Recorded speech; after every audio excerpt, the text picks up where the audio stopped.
A Washington lawmaker is calling for a top-to-bottom review of hundreds of special purpose districts statewide.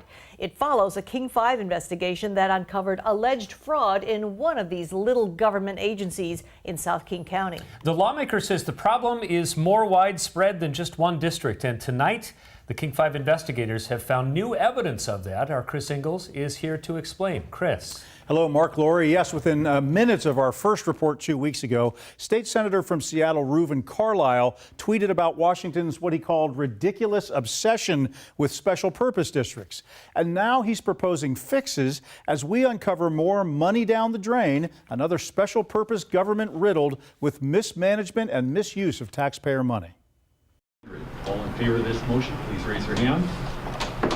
Voted out. The Washington State Conservation Commission ejects 2 supervisors serving on the Thurston Conservation District Board. Motion on removal of both supervisors. Local internet provider iFiber News was there for the February hearing in Olympia that followed a year-long investigation of both men who denied they did anything wrong. I think it's important to reiterate that my clients are small farmers. They are volunteers. They don't get paid to serve on this district board. But this 61-page report raised questions about the expenditure of public money, including special privileges obtained by one of the ousted supervisors who had the district pay for equipment on his farm. Both supervisors were removed for malfeasance and neglect of duty. From the back roads of Thurston County, through the suburbs, and stretching across the farmland, the Conservation District helps property owners protect and preserve the environment. It collects $1 million in taxes per year from property owners.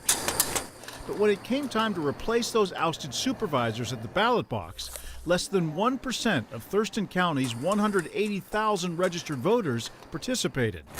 That's because, like most conservation districts across Washington, voters only get a ballot if they ask for one. That is categorically ridiculous. What is the purpose of a made-up election if you're not going to be serious about it? To State Senator Reuven Carlisle, it shows a fundamental problem with some of Washington's special purpose districts.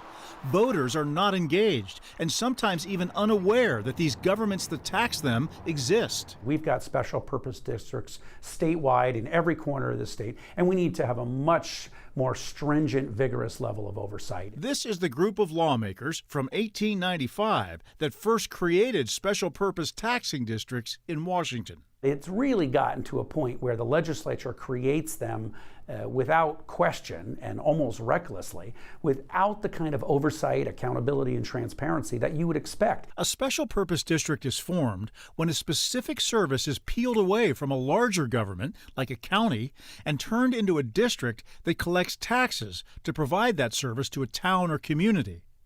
Over the last century, state lawmakers created special districts that provide utility services, hospitals, flood control, schools, libraries, parks, a government patchwork, each with its own rules and oversight. About nearly 2,000 special purpose taxing districts statewide. Are they working as intended? And I think there's a big question mark now. A question because of this. So I got some pretty important questions for you. Okay. Starting with whether or not you are actually the elected commissioner of Drainage District 5? Yes, I am. Our investigation showed that Alan Thomas, like all Drainage District commissioners, runs his own elections. And there hasn't been one in his district, King County Drainage District number 5, in 30 years. Furthermore, Enumclaw police documents accuse him of diverting hundreds of thousands of taxpayer dollars to his own personal bank account. This is a fabulous and important symbolic representation of the need for oversight. And it has nothing to do with urban or rural or Democrat or Republican, anything like that.